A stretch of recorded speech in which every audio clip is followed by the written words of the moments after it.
Hello students, welcome back to all of you in my YouTube channel Kuldeep Physics, which make your study easy and comfortable. तो बेटा आज हम एक new chapter start करने वाले हैं +2 का, जो कि है वेव ऑप्टिक्स। कई बुक्स के अंदर इस चैप्टर को नेचर ऑफ लाइट के नाम से भी दिया हुआ है। तो इस चैप्टर को आज हम स्टार्ट करने वाले हैं। तो आपसे एक छोटी सी रिक्वेस्ट है कि अगर आप चैप्टर को पूरा समझना चाहते हैं, सबसे पहले तो उसका बेस क्या चीज इसके अंदर है, तो उस चीज को, उस आत्मा को अगर आप पकड़ लेंगे इस चैप्टर की, तो कह सकते हैं आपको ये आगे वाला चैप्टर जो है पूरा अच्छे से समझ में आएगा, क्योंकि बेसिक कंसेप्ट बहुत जरूरी है। और दूसरी अगर मैं बात कहूँ कि अगर हम ये चैप्टर स्टार्ट कर रहे हैं तो देखो ऑलमोस्ट ये टीचर मान के चलते हैं कि अगर आप +2 का कोई चैप्टर स्टार्ट कर रहे हैं तो उससे पहले आपने +1 तक जो चीजें पढ़ी वो आपको आती होंगी, लेकिन फिर भी अगर कुछ बेसिक चीजें हैं वो हम यहाँ पे डिस्कस करते चलेंगे। तो चैप्टर स्टार्ट करते हैं। सबसे पहले तो इस चैप्टर का छोटा सा इंट्रोडक्शन मैं आपको देना चाहूंगा कि क्या इस चैप्टर में हम पढ़ने वाले हैं।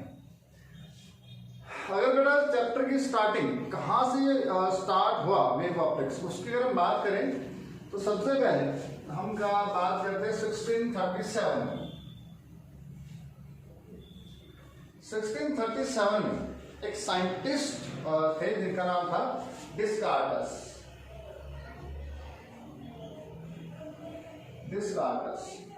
इन्होंने 1637 में एक थ्योरी प्रपोज की जिसका नाम था कॉर्पस्कुलर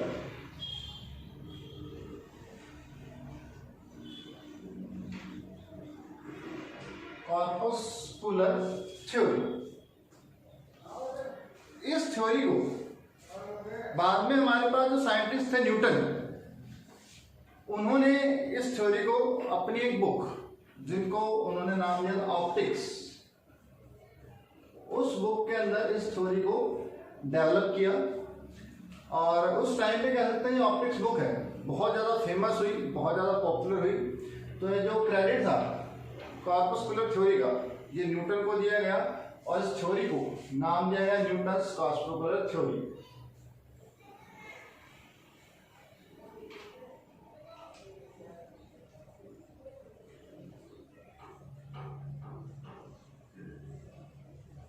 न्यूटन्स कॉस्मोकुलर थ्योरी।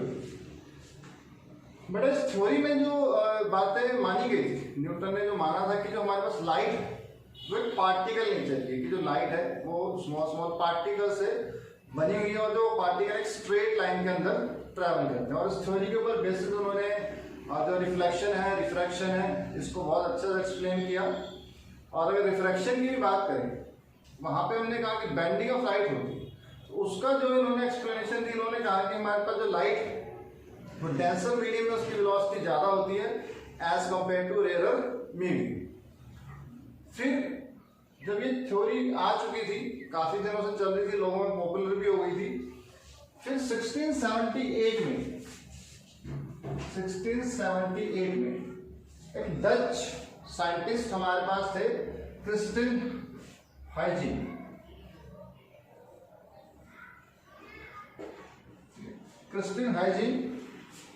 इन्होंने एक बहुत ही डिफरेंट थ्योरी दी अबाउट लाइट, और उस थ्योरी को हमने कहा वेव थ्योरी।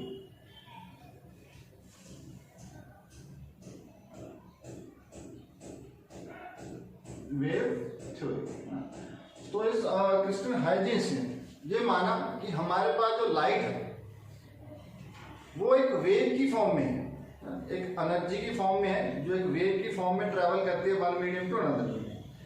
तो कॉस्मोकुलर थ्योरी में लाइट को माना गया पार्टिकल नेचर का, कि वो पार्टिकल से बनी हुई है। हाइजीन्स ने अपनी थ्योरी में कहा कि हमारे पास वेव नेचर की। और हाइजीन्स ने कहा कि अगर हम बात करते हैं वेव की, इन्होंने कहा कि जो वेव डेंसर मीडियम में लो वेलोसिटी से चलती है, लाइट की अगर बात करें डेंसर मीडियम में लो वेलोसिटी से चलती है और रेयर मीडियम में उसकी वेलोसिटी ज्यादा होती है। तो ये कॉन्फ्लिक्ट हो गया, क्योंकि न्यूटन ने कहा डेंसर मीडियम में स्पीड ऑफ लाइट ज्यादा है, रेयर में कम है। हाइजीन्स ने कहा डेंसर में स्पीड ऑफ लाइट कम है और रेयर में ज्यादा है। तो इनका जो कॉन्फ्लिक्ट था, इसको फिर एक साइंटिस्ट है फकॉल्ट,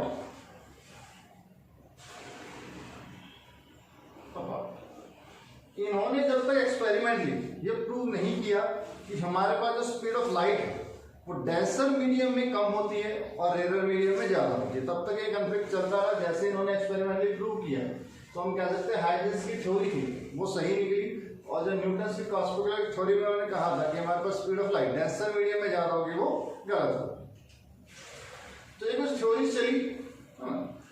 उसके बाद कह सकते हैं कि एक अलग ब्रांच साइंस की बनाई गई जिसको नाम दिया गया वेव ऑप्टिक्स, जिसमें हम लाइट को एक वेव के नेचर का मान के कुछ चीजों को स्टडी करते हैं। तो बहुत सारे फिनोमिना है जो आप रे को पार्टिकल नेचर, लाइट को पार्टिकल नेचर का मान के नहीं एक्सप्लेन कर सकते हो, तो उसी के बारे में एक चैप्टर हमारे पास है।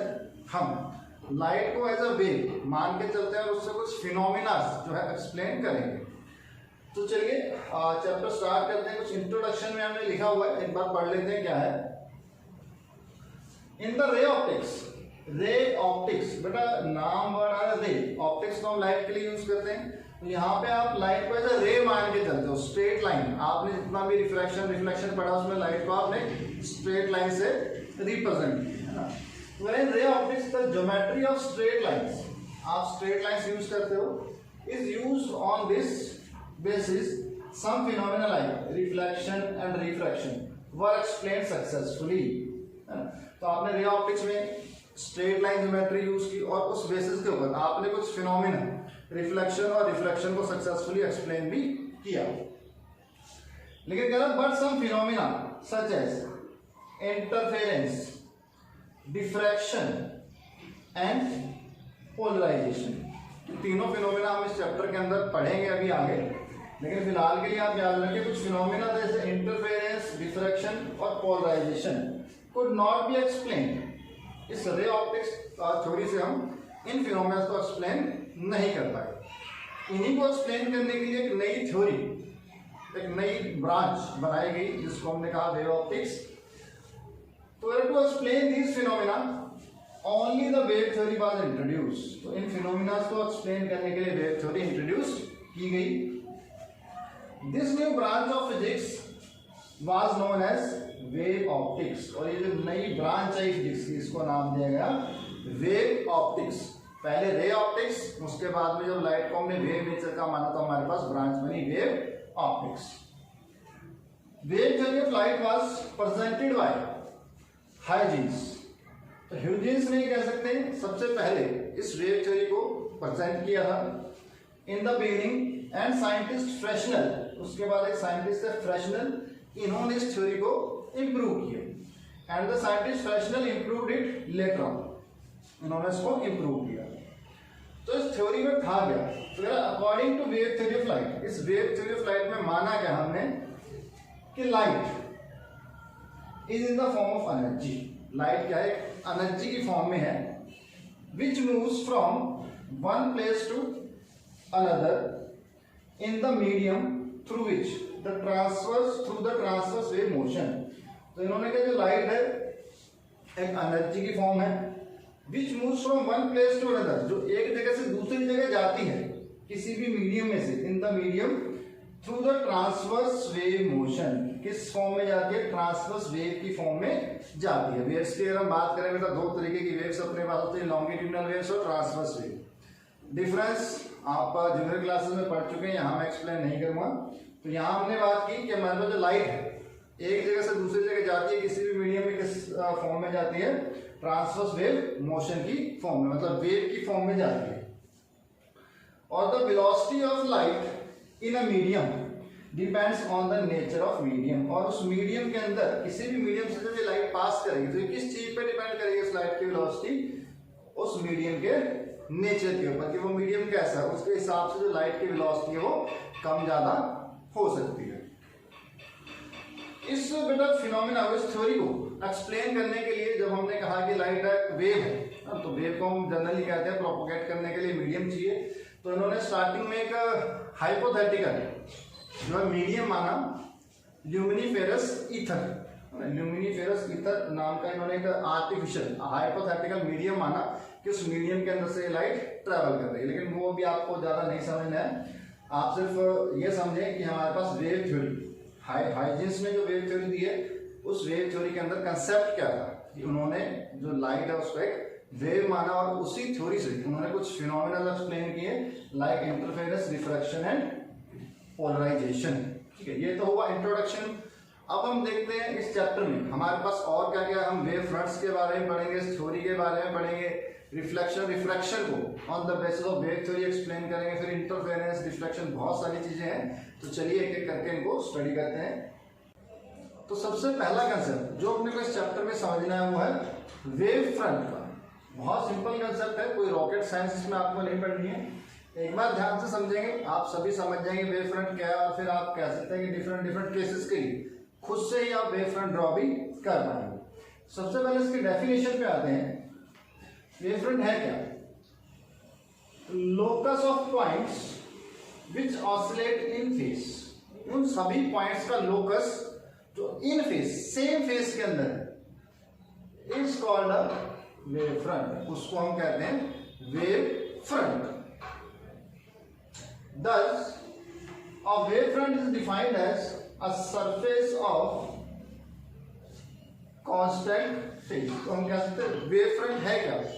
एक सरफेस है कांस्टेंट फेस, मतलब उस सरफेस पे सभी पार्टिकल्स जो है सेम फेस के अंदर होंगे। ये तो डेफिनेशन है, थोड़ी सी अटपटी लग रही होगी, इसको समझने की कोशिश करेंगे विद एन एग्जांपल। बेटा सभी ने कभी ना कभी कहीं ना कहीं वाटर के अंदर, पानी के अंदर स्टोन, पत्थर ड्रॉप किया। और जब आप पत्थर ड्रॉप करते हो तो सभी ने देखा वो उसके अंदर हमारे पास चारों तरफ सर्कुलर रिंग्स की फॉर्म में जो वेव्स जनरेट होती हैं, वो जो जहाँ पे आपने पत्थर डाला है उस सोर्स से, उस पॉइंट से बाहर की तरफ वो वेव जो है सर्कुलर फॉर्म में वेव्स जानी शुरू हो जाती है। सभी ने देखा होगा। अब बेटा जैसे ही आप पत्थर डालते हो पानी के अंदर, उसके थोड़ी देर बाद अगर आप उसके फोटो क्लिक करोगे, उस फोटो के अंदर आपको क्या नजर आएगा? आप कह सकते हो उस फोटो के अंदर आपको कुछ सर्कल्स नजर आएंगे जो वाटर के सरफेस के ऊपर बने हुए, और वो जो सर्कल्स हैं वही हम कह सकते हैं एक तरीके से हमारे पास वेव फ्रंट होते हैं। समझेंगे कैसे? मान लेते हैं यहाँ पे ये पॉइंट है हमारे पास सोर्स, जहां से वेव जनरेट हुई। आपने पत्थर फेंका पानी के अंदर, टॉप व्यू दिखा रहा हूं पानी का। आपने पत्थर फेंका, पत्थर फेंक के हम कह सकते हैं सभी डायरेक्शंस के अंदर जो है वेव बाहर की तरफ जानी स्टार्ट हो जाएगी।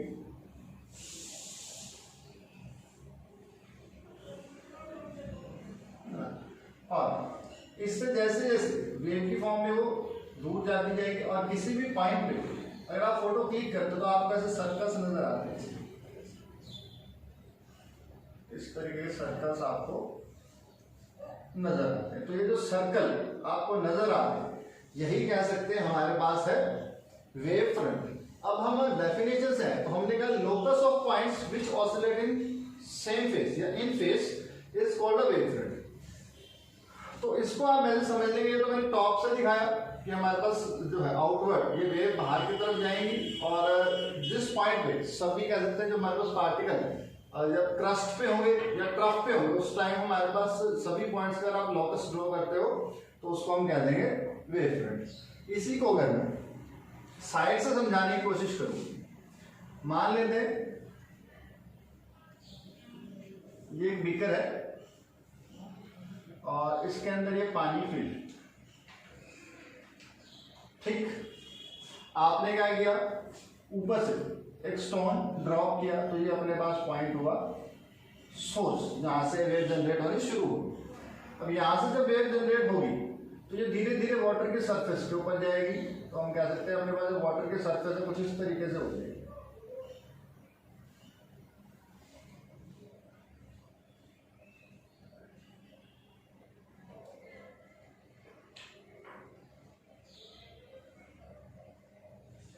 ऐसे ही होगा, ठीक है। अब बेटा आपने जैसे स्टोन ड्रॉप किया, वेव्स बाहर की तरफ ट्रैवल करनी शुरू हुई इस डायरेक्शन में। सोर्स सेम है, वेव्स सेम कह सकते हैं स्पीड से बाहर की तरफ जाएंगे। तो किसी पर्टिकुलर पॉइंट पे आप चेक करो, इस पॉइंट पे और इस पॉइंट पे जो सभी पार्टिकल हैं ऊपर है, क्रस्ट की तरफ है, फिर सेम डिस्टेंस पे, ठीक है। फिर थोड़ी देर बाद सभी पार्टिकल ट्रफ पे आ गए, सेंटर से यहाँ से सेम डिस्टेंस पे, फिर से क्रस्ट आ गया इनका। तो इस तरीके से पार्टिकल चलते हैं। अब ऊपर से अगर आप देखो ये 3 डायमेंशन में चारों तरफ वेव्स जाएंगी, तो ये जो पॉइंट्स हैं जितने भी ये क्रस्ट है, इन सबको अगर मैं ज्वाइन कर दूँ, तो मेरे पास इस तरीके से एक सर्कल बनेगा। उसके बाद फिर से क्रस्ट आएगा थोड़ी देर बाद, इनको अगर मैं ज्वाइन कर देता हूँ तो मेरे पास फिर से एक सर्कल बनेगा। तो हम कह सकते हैं हमारे पास वाटर के केस में 2 डायमेंशनल जो है वेव्स जाती हैं, तो आपके पास कंसेंट्रिक सर्कल की फॉर्म में जो वेव फ्रंट है वो बाहर की तरफ जाता हुआ नजर आएगा। तो ये जो पॉइंट्स हैं जो आपने जो सेम फेस के अंदर पॉइंट्स हैं, उनके जब लोकस को आप आपस में ज्वाइन कर देते हो तो जो सरफेस बनेगी उसी को हम कहते हैं वेव फ्रंट। क्लियर है? इसके बाद में और इसमें अगर हम बात करें, the speed with which the wave front waves outward, जिस स्पीड से आपका जो वेव फ्रंट है बाहर की तरफ जाएगा from the source is called speed of wave. तो बेटा हम वेव फ्रंट कह सकते हैं, यहां से आपने वेव फ्रंट्स बनाने शुरू किए, अब वेव जैसे जैसे आगे बढ़ेगी वैसे वैसे अपने पास वेव फ्रंट भी आगे आगे मूव करता जाएगा। तो जिस स्पीड से हमारे पास वेव फ्रंट मूव करेगा हम कह सकते हैं वही हमारे पास स्पीड होगी इस वेव की। ठीक है, तो हम कह सकते हैं स्पीड ऑफ वेव क्या है, जिस स्पीड से हमारे पास वेव फ्रंट वेव्स करेगा आउटवर्ड फ्रॉम द सोर्स। और अगर इसमें जो इंपॉर्टेंट चीज है, the energy of the wave travels in the direction perpendicular to the wave front. Wave है बेटा, एनर्जी कैरी करके ले ली जाती है। अब जो वेव किस डायरेक्शन में जा रही है, किस डायरेक्शन में उसकी एनर्जी प्रोपोगेट हो रही है, वो कौन सी होगी, वो आप कह सकते हैं वो हमेशा परपेंडिकुलर होगी टू द वेव फ्रंट।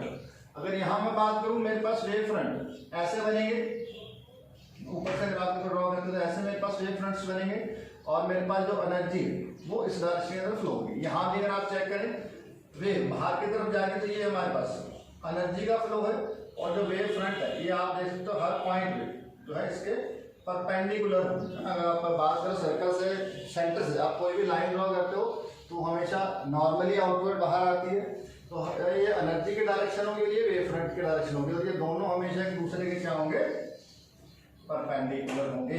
तो ये आपको कुछ पॉइंट्स वेव फ्रंट के बारे में याद रखना है। वेव फ्रंट है क्या, locus of points which oscillating face, जो सेम फेस में पॉइंट्स हैं उनके लोकस को ज्वाइन कर तो वेव फ्रंट बनेगा।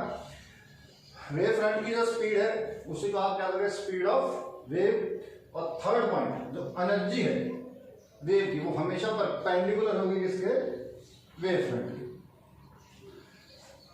उसके बाद अगर बात करें तो geometrical shape of wave front depends upon the source of disturbance. हमारे पास जो वेव फ्रंट बनेगा उसकी कैसी शेप बनेगी, ज्योमेट्रिकल शेप उसकी क्या होगी, ये डिपेंड करता है upon the source of disturbance. कहां से वो डिस्टरबेंस, कहां से वो वेव शुरू हुई है, कैसा वो सोर्स है, उसके हिसाब से आपके पास जो वेव फ्रंट्स हैं उनकी अलग अलग हमारे पास शेप्स आती हैं। Some of the common shapes are, कुछ कॉमन शेप्स की अगर हम यहाँ पे बात करें, स्फेरिकल वेव फ्रंट। सबसे पहले आप स्फेरिकल वेव फ्रंट की बात करो, कब प्रोड्यूस होगा। अब स्फेरिकल एक 3 डायमेंशन ऑब्जेक्ट है, आप एक बॉल मान लो गोल, ठीक है, और उसका जो बिल्कुल सेंटर है वहां से अगर हम कहें कि वेव्स प्रोड्यूस हो रही है, तो वेव्स किसी पॉइंट सोर्स से जब वेव्स जाएंगी तो चारों हर डायरेक्शन 3 डायमेंशनली हर डायरेक्शन के अंदर वो वेव ट्रैवल करनी शुरू करेंगी, ऊपर भी, नीचे भी, आगे भी, पीछे भी, दाएं भी, बाएं भी। तो पॉइंट सोर्स से चारों तरफ वो वेव जाएंगे। अब वो वेव्स ट्रैवल करेंगी, जब वो ट्रैवल करेंगे तो हम कह सकते हैं वो सेंटर से सेम डिस्टेंस के ऊपर जितने भी पार्टिकल हैं वो सारे सेम फेस के अंदर होंगे, उन सबको जब आप ज्वाइन करोगे तो आपके पास क्या बनेगा, एक स्फीयर बनेगा। एक स्फीयर अंदर बन गया, फिर वो वेव्स थोड़ी दूर गई, आपने फिर से उनका लोकस ज्वाइन किया तो एक स्फीयर उसके बाहर बन गया, वो वेव्स और दूर गई, फिर से आपने उनके लोकस को ज्वाइन किया तो एक और स्फीयर बन गया। तो हम कह सकते हैं हमारे पास जो पॉइंट सोर्स होगा उस केस में हमारे पास जो वेव फ्रंट की शेप आएगी स्फेरिकल शेप आएगी ना, ये शेप्स बनते जाएंगे एक के बाद एक। तो डायग्राम इसकी लगभग ऐसे ही आप शो करेंगे, तो अपन 3 डायमेंशन बोर्ड पे नहीं शो कर सकते हैं, तो आप इस तरीके से ही इसकी डायग्राम शो करोगे कि अगर मेरे पास ये पॉइंट सोर्स है एस, यहां से 3 डायमेंशन की हर डायरेक्शन के अंदर जो है वेव्स प्रोड्यूस होंगी। ये डायग्राम्स आपको बनाने बेटा इंपॉर्टेंट है, एग्जाम में कई बार पूछ लेते हैं, आपको कोई भी पॉइंट सोर्स बता देंगे कि आपके पास पॉइंट सोर्स है, लाइन सोर्स है, या फिर और भी कोई शेप आपको बता सकते हैं सोर्स की, है ना। तो सोर्स आपको बताएंगे, फिर कहेंगे इसके अकॉर्डिंगली आप उसका वेव फ्रंट ड्रॉ करके बताओ। तो अगर पॉइंट सोर्स है तो उसके लिए हम कह सकते हैं सोर्स हुआ, सोर्स है चारों तरफ, ये हमारे पास जो है वेव्स ट्रेवल करेंगी। तो अगर आप सेम जो लोकस पे पॉइंट है उनको अगर ज्वाइन करते हो तो हमारे पास ऐसे स्फीयर बनेगा चारों तरफ इसके, फिर थोड़ी दूर और वेव ट्रेवल करेंगे, फिर से आप इनके लोकस को ज्वाइन करोगे, फिर से आपके पास एक स्फीयर बनेगा। तो ये कंसेंट्रिक स्फीयर की फॉर्म में कह सकते हैं हमारे पास वेव फ्रंट बनेंगे। कब बनेंगे? जब अपने पास सोर्स कैसा हो, एक पॉइंट सोर्स, ये याद रखें, पॉइंट सोर्स, ठीक है। तो spherical wave front in the case of waves travelling in all direction from a point source, किसी पॉइंट सोर्स से सभी डायरेक्शन के अंदर वेव्स ट्रैवल करेंगी, the wave front are spherical in shape. तो उस कंडीशन में हमारे पास जो वेव फ्रंट होंगे वो स्फेरिकल शेप के होंगे। और देखते हैं हमारे पास कौन कौन से शेप्स के वेव फ्रंट्स होंगे, देखते हैं। तो नेक्स्ट टाइप जो हमारे पास आता है वेव फ्रंट का वो cylindrical wave front. Point source से हमने देखा वेव फ्रंट बनते हैं स्फेरिकल शेप के, तो सिलेंड्रिकल शेप के कब बने? तो उसके लिए हम कह सकते हैं the source of light is linear in shape. जो हमारे पास सोर्स लाइट का वो लीनियर हो, क्योंकि लाइन सोर्स हो, उस केस में हमारे पास वेव फ्रंट्स बने वो सिलेंड्रिकल शेप के होंगे। डायग्राम से आप समझ जाएंगे। ये हम मान लेते हैं कि हमारे पास एक सोर्स है, लीनियर सोर्स, एक लीनियर सोर्स है लाइट का। यहां से अगर वेव्स प्रोड्यूस होंगी चारों तरफ, हर डायरेक्शन के अंदर जाएंगी, तो इस पॉइंट से मैं कहता हूं मेरे पास जो वेव्स प्रोड्यूस होंगे चारों तरफ जाएंगे, ऐसे हर डायरेक्शन के अंदर ये वेव्स प्रोड्यूस होंगी, चारों तरफ जाएंगे। सिमिलरली यहाँ से भी हम कह सकते हैं, वैसे तो पूरा लाइन सोर्स है, तो हर पॉइंट से बाहर की तरफ जो है आउटवर्ड ये वेव्स जो है जानी शुरू हो जाएंगी।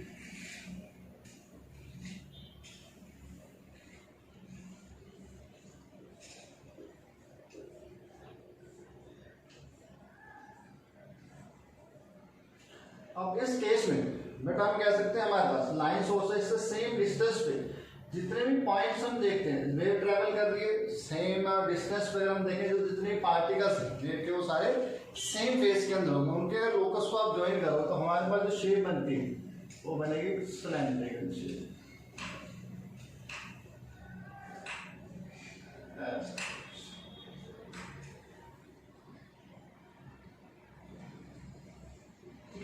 तो इस केस में हमारे पास बनते हैं सिलेंड्रिकल वेव फ्रंट। ये बना, वेव्स और आगे जाएंगे, इसके बाद में आप एक और वेव फ्रंट ड्रॉ करोगे, वो इससे थोड़ा बड़ा बन जाएगा ऐसे। लेकिन हमारे पास जो वेव फ्रंट ड्रॉ किस फॉर्म में होंगे? Cylindrical form. कंसेंट्रिक सिलेंडर एक के बाद एक सिलेंडर बनते जाएंगे, क्योंकि हमारे पास लाइन सोर्स और लाइन सोर्स हम क्या कहते हैं आउटवर्ड, हर डायरेक्शन के अंदर हमारे पास जो है ये वेव्स जो ट्रैवल करेंगे, ठीक है। ये हमारे पास हुआ सिलेंड्रिकल वेव फ्रंट। नेक्स्ट हमारे पास आता है प्लेन वेव फ्रंट। मतलब प्लेन वेव फ्रंट हम कह सकते हैं कब बने? अभी हमने बात की कि हमारे पास जो सोर्स है, सोर्स से जो लाइट है या सोर्स से जो वेव्स है प्रोड्यूस हो रही है, वो ट्रैवल करती जा रही है। अगर पॉइंट सोर्स या लीनियर सोर्स अपने पास है तो अपने पास शेप बनती है कर्व, है ना, सिलेंड्रिकल है या स्फेरिकल है तो उसके अंदर कर्व आता है। लेकिन बेटा जैसे जैसे ये वेव्स दूर जाती जाएंगे तो हमारे पास ये जो कर्वेचर है इनका वो धीरे धीरे डिक्रीज होता जाता है, और हम कह सकते हैं काफी दूर जाने के बाद वो एकदम फ्लैट हो जाएंगे। उन्हीं को हम कह देते हैं plane wave fronts. As a spherical और cylindrical wave front advances its curvature decreases, धीरे धीरे उसका जो कर्वेचर है वो डिक्रीज होता जाएगा। Progressively so small portion of such a wave front at a large distance from the source will be a plane wave front. ऐसा कह सकते हैं, ये अगर मेरे पास सोर्स है पॉइंट सोर्स, यहां से मेरे पास ऐसे वेव फ्रंट्स बनने शुरू, अब जैसे जैसे बेटा दूर जाएंगे तो ये क्या होगा, सीधे होते जाएंगे, इनका कर्वेचर कम होता जाएगा। कर्वेचर ज्यादा है, फिर जैसे जैसे दूर जाएंगे इनका कर्वेचर कम होता है। तो काफी लार्ज डिस्टेंस में आप देखते हो तो हमारे पास वेव फ्रंट्स कैसे हो जाते हैं, प्लेन हो जाते हैं। इन्हीं को हम कहते हैं प्लेन वेव फ्रंट्स। अगर डायग्राम से हम इसको शो करें, अगर कहते हैं बहुत दूर से लाइट आ रही है तो हमारे पास जो वेव्स है हम मान के चलते हैं कि पैरेलल आती हैं। तो इस केस में अगर अपने पास ये आ रही है वेव्स,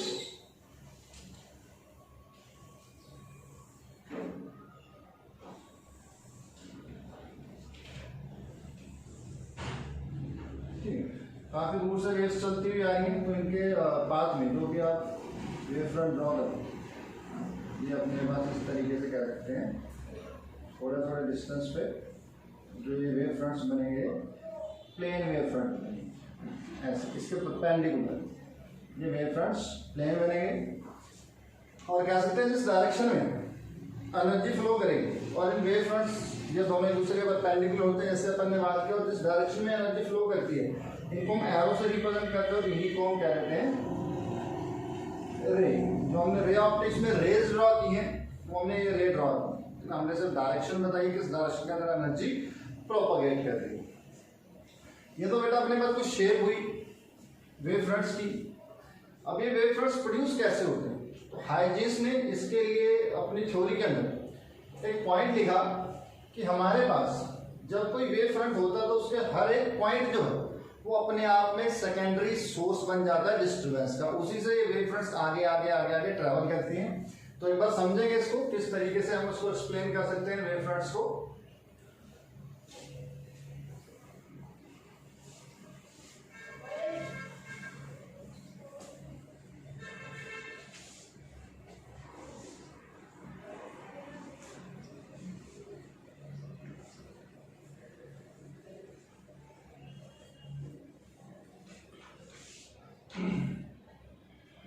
इसमें एक पॉइंट है according to Huygens theory,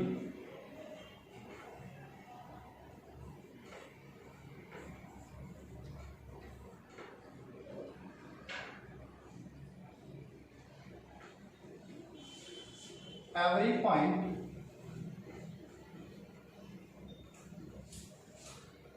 on wave front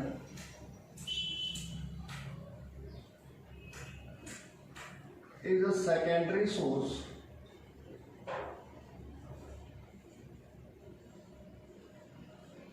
of disturbance.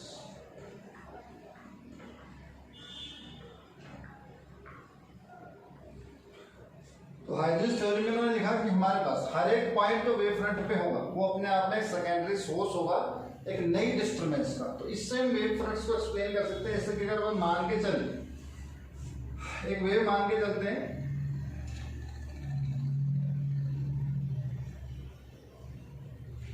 F1F, ठीक, ये हमारे पास एक वेव है, वेव फ्रंट है, जो कह सकते हैं हमारे पास कर्व शेप का है। अब बेटा अकॉर्डिंग टू हाइजेंस थ्योरी इसके ऊपर जितने भी पॉइंट्स हैं, जितने भी इस वेव फ्रंट के ऊपर पॉइंट्स हैं, वो अपने आप में एक सेकेंडरी डिस्टर्बेंस का सोर्स है। मतलब हर एक पॉइंट से फिर से आगे वेव्स प्रोड्यूस होनी शुरू हो जाती है। तो इस कंडीशन में अपने को करना है, अगर हम मान के चलते हैं कि हमारी जो वेव है उसकी जो वेलोसिटी है या वेव स्पीड है वो v है, ठीक, और आफ्टर टाइम t आप देखना चाहते हो कि वेव फ्रंट कहाँ पहुंचेगा, तो बेटा हमारे पास एक फॉर्मूला है, स्पीड होता है डिस्टेंस अपॉन टाइम। तो कितना इसने डिस्टेंस ट्रेवल किया डिवाइडेड बाय टाइम। अगर v वेलोसिटी से हमारे पास वेव फ्रंट चल रहे हैं और आफ्टर टाइम t आप चेक कर रहे हैं तो कितना डिस्टेंस कवर करेगा, vt, ठीक है। तो यहाँ पे हम मान लेते हैं टाइम t इक्वल्स टू 0 से स्टार्ट किया आफ्टर टाइम t। अगर आप वेव फ्रंट को देखना चाहते हो तो हम क्या करेंगे, जो डिस्टेंस vt आया है इस vt डिस्टेंस के बराबर हम आर्क कंपास की आर्क खोलेंगे और हर एक पॉइंट से एक आर्क लगा देंगे, हर एक पॉइंट से बने आर्क लगा देंगे, लगा ली। सेम हमारे पास बेटा डाउनवर्ड डायरेक्शन में भी आर्क्स लगेंगी, ऐसा कुछ। उसके बाद जो आपने आर्क्स लगाई हैं इन सभी को आप इनके टेंजेंट्स को ज्वाइन करते हैं, तो ये अपने पास जो बना सेकेंडरी वेव फ्रंट कह सकते हैं। एक और इसके बाद में वेव फ्रंट, इसके बाद में एक और वेव फ्रंट बनाना है आफ्टर टाइम t। तो आप क्या करोगे, हर एक पॉइंट से फिर से आर्क्स लगाओगे, और उसको टेंजेंट्स को ड्रॉ कर दो तो वेव फ्रंट आगे आगे प्रोड्यूस होता जाएगा। तो इसको हम मान लेते हैं G1 G2, ठीक। और ये जो डिस्टेंस है ये हो गया अपने पास VT डिस्टेंस। अब बेटा हाइजेंस थ्योरी में हमने कहा कि हर पॉइंट अपने आप में सेकेंडरी वेव का सोर्स है, वेव्स आगे की तरफ बढ़ रही है, लेकिन एट द सेम टाइम ये पीछे की तरफ भी आती है। तो हम कह सकते हैं कि वेव फ्रंट हमारे पास इस डायरेक्शन में भी बनेगा, बैकवर्ड डायरेक्शन के अंदर भी। इसको भी आप नाम दे दो जैसे D1 और D2 at a distance VT। ये हुआ, आया समझ में। अब इस केस में है क्या, हाइजेंस ने कहा कि ठीक है हर पॉइंट अपने पास सोर्स सेकेंडरी वेव का, वहां से वेव्स प्रोड्यूस हो रही है, लेकिन at the same time back direction में भी अपने पास वेव्स प्रोड्यूस हो रही है, लेकिन इनको हम निगलेक्ट करके चलते हैं। इनका आर्ग्यू जो है हाइजेंस ने ये दिया कि हमारे पास जो फॉरवर्ड डायरेक्शन के अंदर वेव्स होती है इनका एम्पलीट्यूड हाई होता है, और जो बैकवर्ड डायरेक्शन के अंदर वेव्स आती हैं इनका एम्पलीट्यूड ऑलमोस्ट जीरो होता है। तो हम इन वेव्स को कंसीडर नहीं करते, हम सिर्फ इनको आगे आगे कंसीडर करते जाते हैं। इसकी वजह से हमारे पास आगे आगे आगे आगे वेव फ्रंट्स बनते जाते हैं। सिमिलरली आप प्लेन वेव के लिए भी प्लेन वेव फ्रंट के लिए भी ड्रॉ कर सकते हो। जैसे ये अपने पास मान लेते हैं प्लेन वेव फ्रंट है, नाम दे देते हैं इसको F1 F2। अब इस पे कह सकते हैं हर पॉइंट अपने आप में क्या है, एक सेकेंडरी डिस्टर्बेंस का सोर्स है। तो हर एक पॉइंट से डिस्टर्बेंस शुरू होंगी आफ्टर टाइम t। अगर आप फाइंड करना चाहते हो कि इसके बाद में हमारे पास वेव फ्रंट कैसा बनेगा, तो हम क्या करेंगे, हर एक पॉइंट से VT डिस्टेंस इतना आर्क लगाएंगे,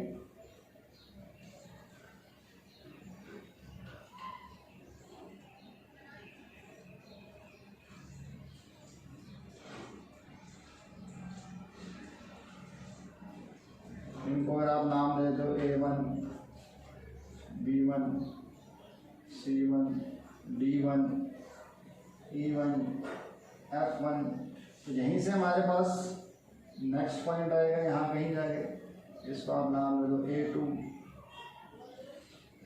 B2 C2 D2 E2 और इन सभी जो आपने आर्क्स ड्रॉ करेंगे इनके टेंजेंट्स को अगर आप आपस में ज्वाइन करते हैं तो हमारे पास अगला वेव फ्रंट बन जाएगा यहाँ पे एट अ डिस्टेंस। अगर ये टाइम t इक्वल्स टू 0 पे लिया है तो ये टाइम इक्वल्स टू t, और अगर स्पीड v है वेव की तो ये जो डिस्टेंस है वही अपने पास होगा v। एक वेव बनी, इससे इस वेव फ्रंट से हम कह सकते हैं हर एक पॉइंट अपने आप में सेकेंडरी डिस्टर्बेंस का सोर्स है। फिर से आप एक वेव फ्रंट ड्रॉ कर सकते हो, उसके बाद फिर से वेव फ्रंट ड्रॉ करोगे, इस तरीके से वेव फ्रंट आगे आगे जो हम मूव करते जाएंगे। तो ये बेटा अपने पास फंडा हुआ हाइजेंस थ्योरी का। हाइजेंस थ्योरी बेसिकली अगर हम बात करें लाइट को वेव मान के चलते हैं। उन्होंने कहा लाइट एक ट्रांसवर्स वेव की फॉर्म में ट्रैवल करती है, वेव्स की प्रॉपर्टी शो करेगी। इसके बाद में हमने वेव फ्रंट्स पढ़े, है ना, और वेव फ्रंट्स में भी आप कह सकते हैं कि ये पॉइंट आपको याद रखना है कि जो हर एक पॉइंट होता है वेव फ्रंट में वो अपने पास एक सेकेंडरी डिस्टर्बेंस का सोर्स होता है। उससे वो डिस्टर्बेंस फिर से आगे बढ़ेगी और आगे बढ़ेगी और हमारे पास जो वेव फ्रंट है वो दूर दूर दूर दूर जाता जाएगा। इसके बाद में बेटा अपने को कुछ फिनोमिना इस वेव थ्योरी से एक्सप्लेन करने हैं। जैसे हम रिफ्रैक्शन जो हमने रे ऑप्टिक्स में किए हैं उन्हीं को हम इस वेव थ्योरी से भी एक्सप्लेन करेंगे। लेकिन बेटा आज की वीडियो की लेंथ काफ़ी लंबी हो चुकी है तो वो हम करेंगे नेक्स्ट वीडियो के अंदर। आपको वीडियो कैसी लगी ज़रूर बताइएगा कमेंट करके, साथ ही इसको लाइक करें, सब्सक्राइब करें और ज़्यादा से ज़्यादा इसको शेयर करें। Thank you.